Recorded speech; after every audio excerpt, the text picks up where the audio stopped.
Selamat datang di video ini.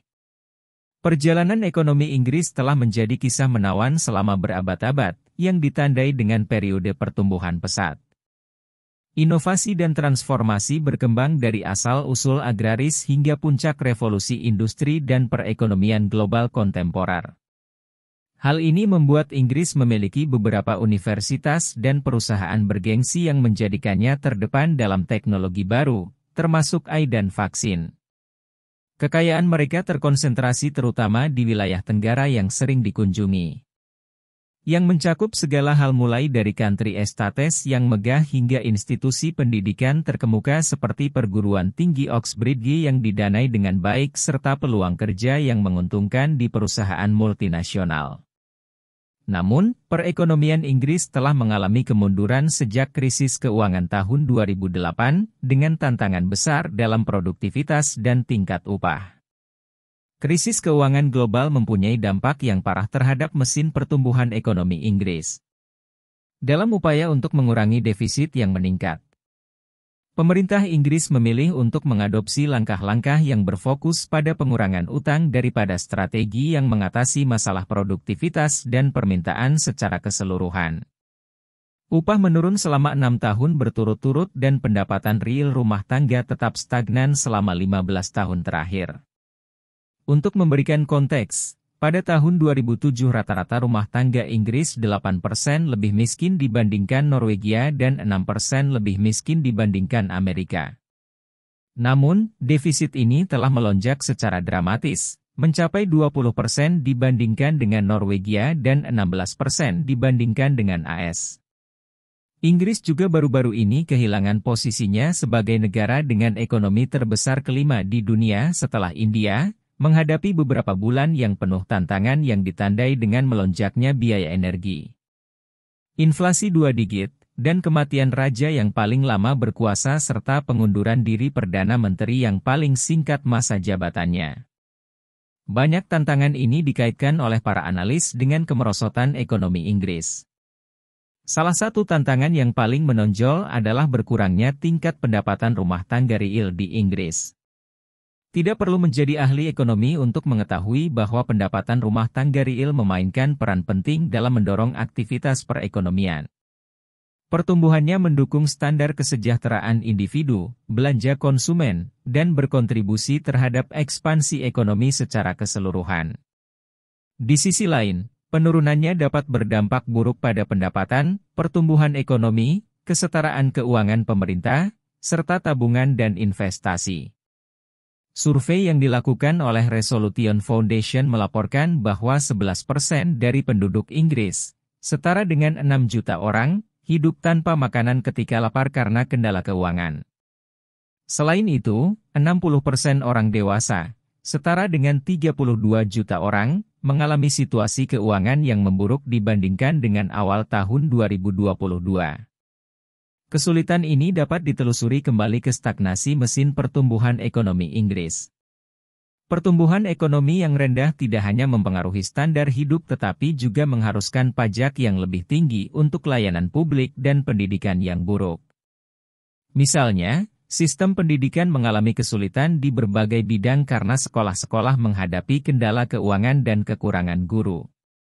Di sisi lain, layanan kesehatan nasional juga mengalami kemunduran karena meskipun secara historis Inggris mengalokasikan lebih sedikit sumber daya untuk layanan kesehatan dibandingkan dengan negara-negara yang sama-sama makmur, belanja kesehatan per kapita di Inggris saat ini lebih rendah dibandingkan dengan Kanada, Australia, Prancis, Denmark, Belanda, Jerman, dan beberapa negara lainnya.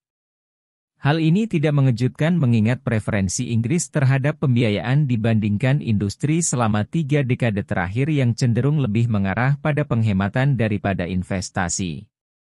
Keputusan ini menyebabkan penurunan upah dan tingkat produksi yang sangat rendah. Tingkat produktivitas Inggris saat ini berada di peringkat negara-negara dengan produktivitas terendah di negara maju, menandakan bahwa pekerja Inggris menghasilkan lebih sedikit barang dan jasa per jam. Namun, tidak selalu demikian.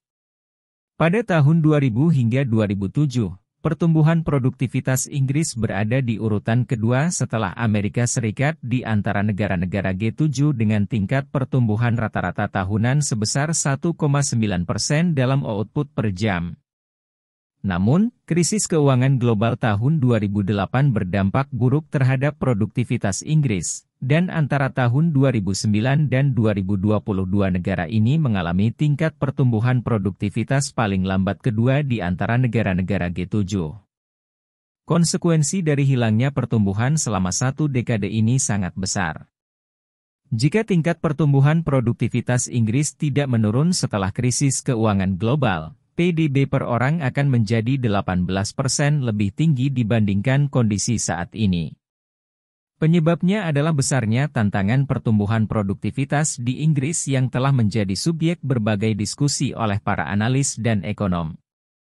Namun, satu hal yang mereka semua sepakati adalah peran rendahnya tingkat investasi dalam menjaga tantangan ini. Investasi yang cukup aktif merupakan pendorong utama pertumbuhan produktivitas. Dengan memasukkan sumber daya ke dalam aset modal, teknologi, dan investasi sumber daya manusia, bisnis dapat menyederhanakan operasi, mengadopsi teknologi mutakhir, dan meningkatkan keterampilan tenaga kerja mereka. Perbaikan-perbaikan ini secara kolektif menghasilkan peningkatan efisiensi dan produksi barang serta jasa berkualitas lebih tinggi dalam jangka waktu yang lebih pendek dan lebih lama. Namun, Inggris ditandai dengan rendahnya tingkat investasi sejak krisis keuangan. Tingkat investasi bisnis di Inggris semakin menurun dari tingkat yang sudah relatif rendah pada tahun 2000-an, dan hal ini membuat Inggris tertinggal dibandingkan negara-negara lain dengan perekonomian yang sebanding. Menurut Resolution Foundation, sementara investasi Inggris dalam penelitian dan pengembangan sebagai persentase terhadap PDB mereka melebihi rata-rata negara-negara OECD. Ini tidak cukup untuk mengatasi tantangan produktivitas yang ada. Sebelum melanjutkan lebih jauh, beritahu kami apakah Anda menyukai videonya. Jika ya, silakan klik suka dan bagikan, dan mari kita lanjutkan. Saat ini, Inggris masih tertinggal dibandingkan negara-negara seperti AS, Jepang, dan Jerman. Selain itu, Inggris juga gagal dalam hal investasi tak berwujud yang lebih luas seperti riset pasar, branding, dan pelatihan. Kekurangan investasi di bidang-bidang ini, ditambah dengan kurangnya keterampilan, menyebabkan kesenjangan produktivitas antara Inggris dan negara-negara tetangganya. Pertanyaan penting yang terlintas di benak kita adalah mengapa perusahaan enggan berinvestasi di Inggris secara signifikan. Jawaban yang mungkin adalah meningkatnya ketidakpastian baik di tingkat perusahaan individual maupun dalam perekonomian yang lebih luas. Saat ini, jika Anda tidak tahu, Inggris memiliki lintasan ketidakpastian kebijakan ekonomi selama 25 tahun terakhir dan masalah ini semakin meningkat setelah krisis keuangan dan mencapai puncaknya dengan referendum Brexit. Misalnya, mari kita lihat apa yang terjadi setelah krisis keuangan. Setelah krisis terjadi, pemerintah Inggris turun tangan untuk memberikan dana talangan, bailout, kepada bank-bank Inggris yang diperkirakan menimbulkan biaya sebesar 141 miliar pound dan menanggung beban utang yang melebihi 1 triliun pound dalam prosesnya. Pada saat yang sama, pemerintah juga meluncurkan paket stimulus sebesar 31 miliar pound yang memperluas tunjangan pengangguran dan mempercepat belanja modal untuk menghidupkan kembali perekonomian. Semua ini dilakukan dalam upaya untuk mencegah keruntuhan perekonomian Inggris. Namun, niat saja tidak cukup. Tindakan yang diambil oleh pemerintah ini justru mengakibatkan defisit anggaran selama beberapa tahun dan beban utang yang mencapai sekitar 70% dari PDB Inggris. Setelah hal ini terjadi, pemerintah yang dipimpin oleh kelompok konservatif kemudian memperkenalkan langkah-langkah penghematan pada tahun 2010 untuk menghilangkan defisit anggaran. Dengan mengurangi pengeluaran pemerintah di berbagai sektor termasuk polisi, pemeliharaan jalan, perpustakaan, penjara, dan bantuan perumahan bagi warga lanjut usia.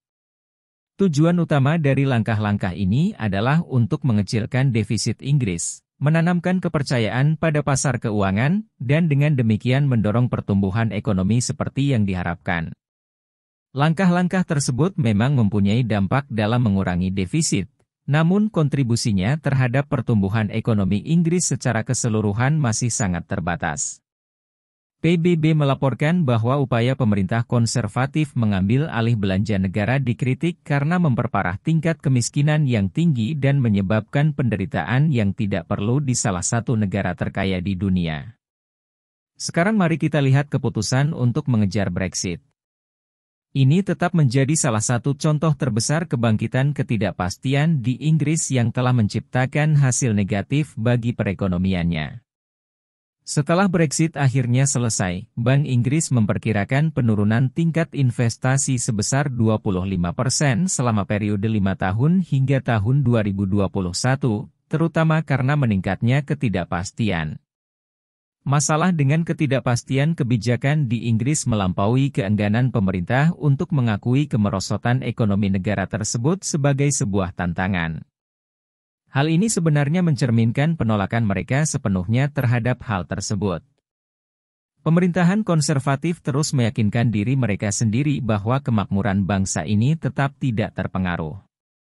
Pendukung sayap kanan melakukan hal ini karena antusiasme patriotik. Sementara para pendukung sayap kiri menggunakan sikap ini untuk mengadvokasi peningkatan pengeluaran dengan menanyakan mengapa tunjangan tidak memadai meskipun Inggris berada di peringkat ke-6 dengan perekonomian global terbesar. Namun ketika kita mengamati negara-negara berbahasa Inggris lainnya, kita melihat skenario yang sangat berbeda. Misalnya, rata-rata orang Amerika adalah 39% lebih kaya dan 38% lebih produktif dibandingkan rata-rata warga Inggris. Selain itu, perumahan di AS jauh lebih terjangkau dan kaum muda menikmati kondisi finansial yang lebih baik dibandingkan rekan-rekan mereka di Inggris.